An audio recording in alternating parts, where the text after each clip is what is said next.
Happy mid-May to everybody, and kind of sorry about that light right there, kind of bright shining off the top of my head today, so I hope I don't blind anyone. But it's a little bit overcast today, so I figured it would be better to put the light on.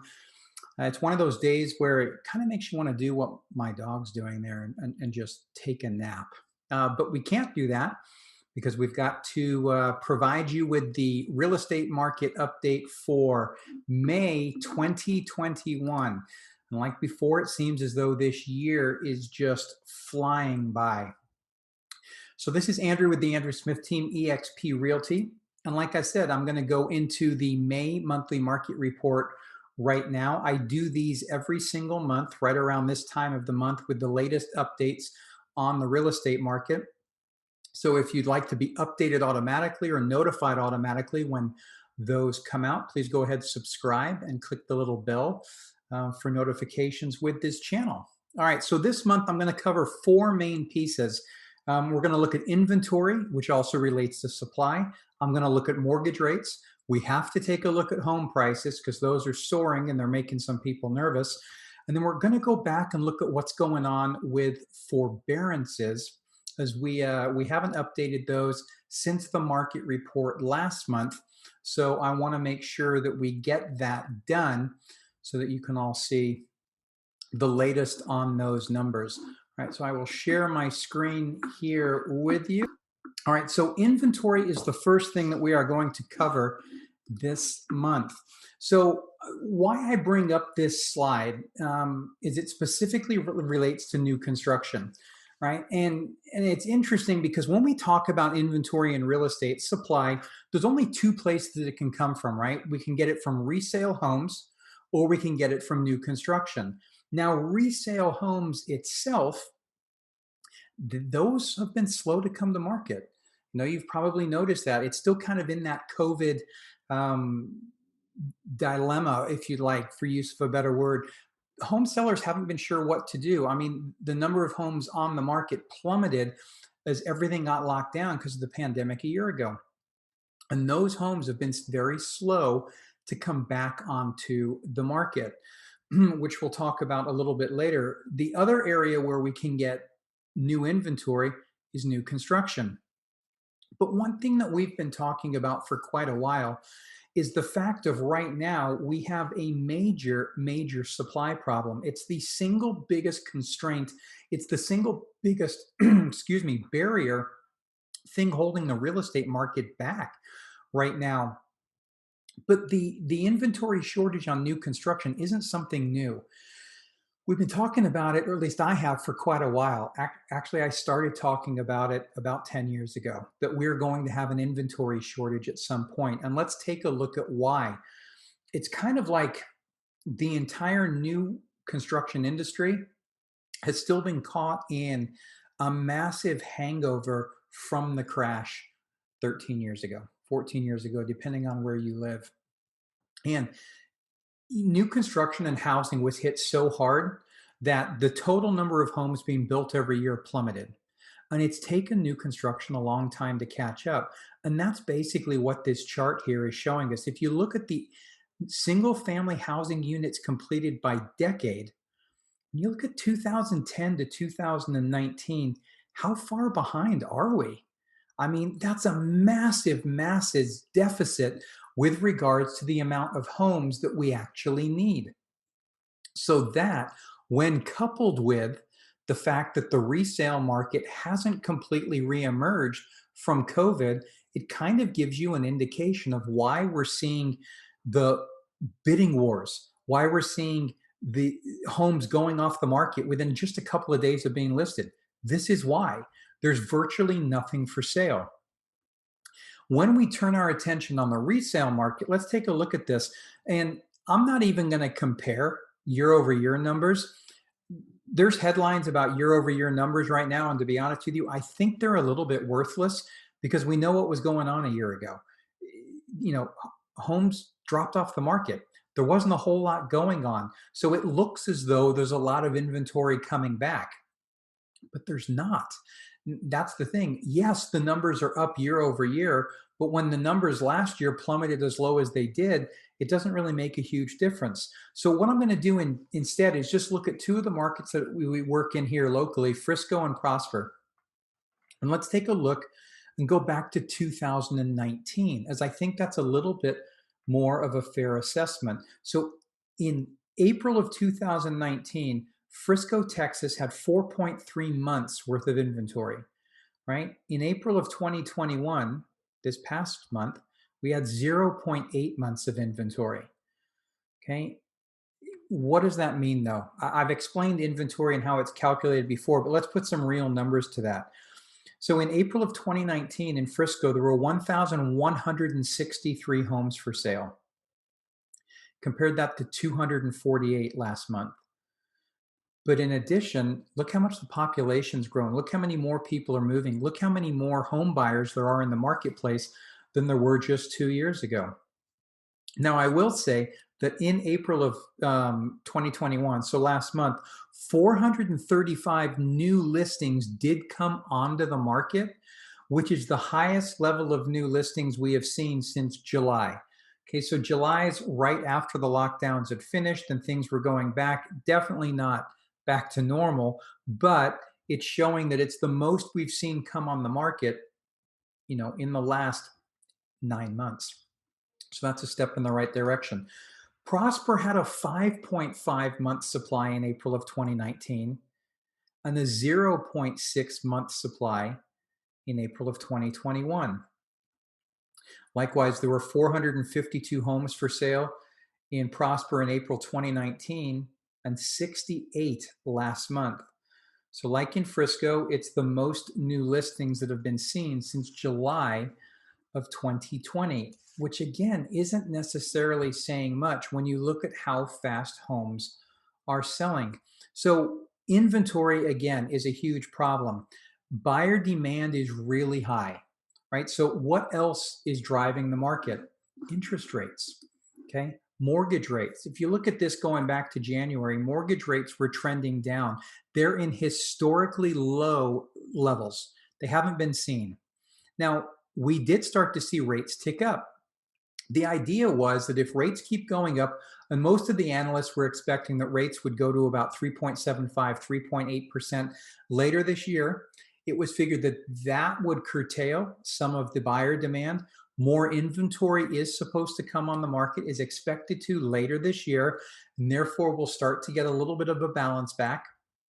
But what happened the beginning of April? Rates started falling again, which was not really expected the way they actually fell. So just last week, they ended out at 2.9%. Now, they are still forecast to go up this year, but they're not forecast to go up quite as much as they were. So here's the consensus when you look at Freddie Mac, Fannie Mae, Mortgage Bankers Association, National Association of Realtors, and you average those out, you can see that by the third quarter of this year, they're looking at about 3.35, then 3.47, starting next year at 3.6, then 3.67.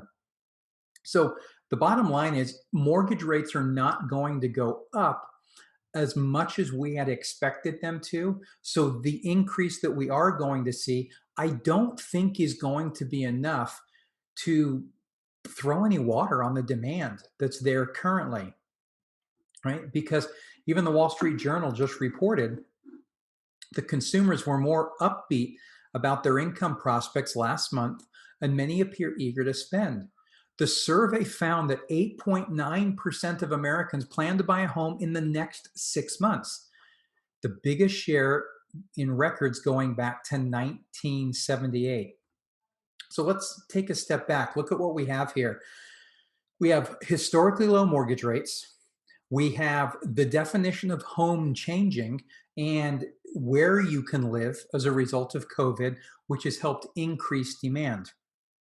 You've now got Americans being more upbeat about the future of the economy and where things are going, and 8.9% of Americans planning to buy a home in the next 6 months. So you've got increasing demand, record low mortgage rates, and as we just said on supply, there isn't any.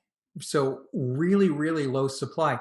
I just checked into a new home community for some prospective buyers this morning, and the builder told me, yeah, we've got an interest list, but we're not even adding to it, and we're not releasing any more lots until 2022.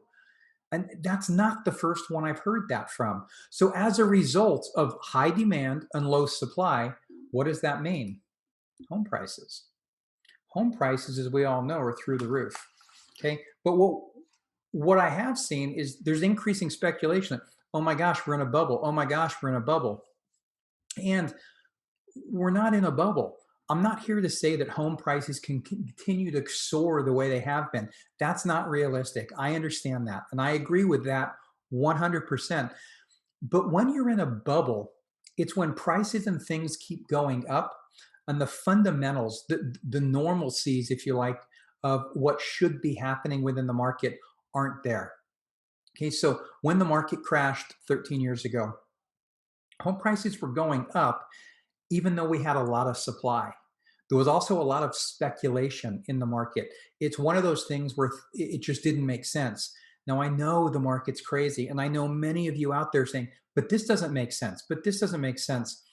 Yes and no. It's simple supply and demand right now. Supply is really low, demand is really high. That's forcing pricing up. That's the same with any commodity, any service. And it's not just housing, right?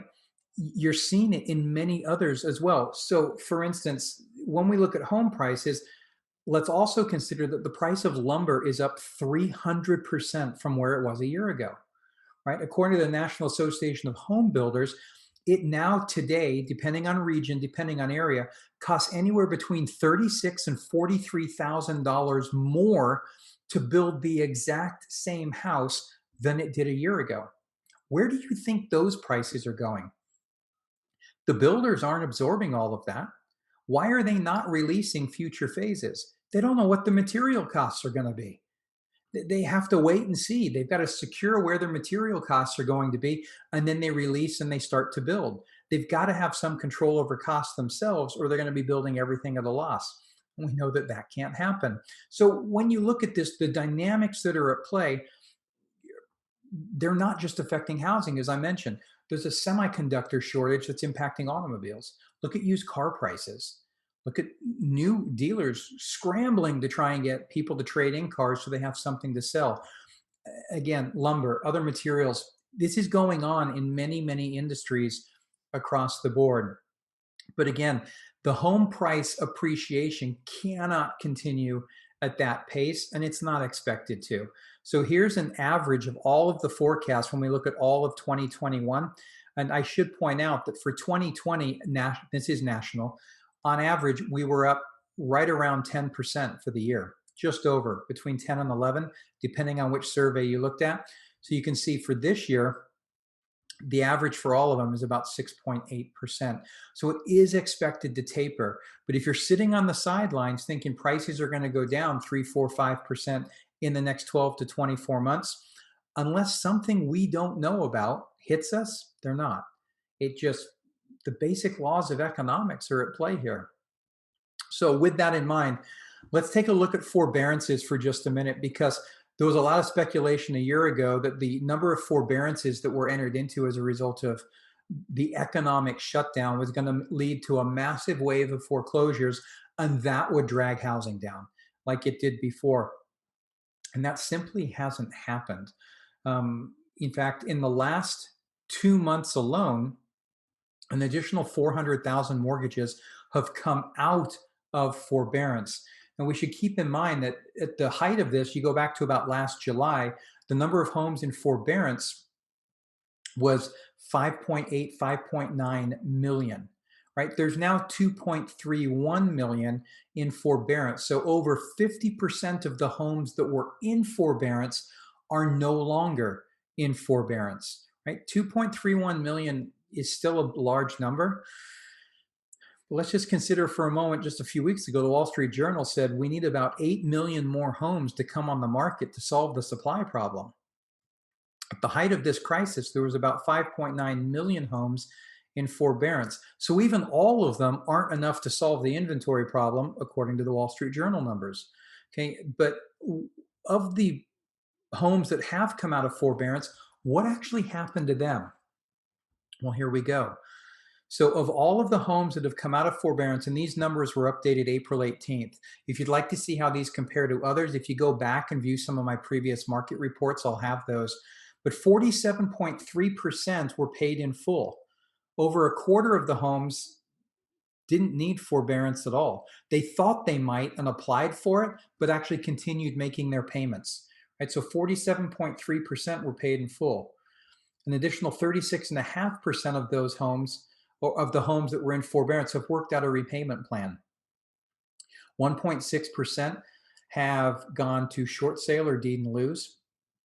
So 14.6% are still in trouble. Right? So those are the ones that we've really got to watch. Those are the ones that we hope it doesn't happen, but those are the ones that could end up going to foreclosure. Now, remember, foreclosures are a part of every market, good markets and bad. We've had foreclosures every year for the past 13. The numbers that we're talking here are not enough to make a significant dent in the inventory shortage that we're experiencing overall.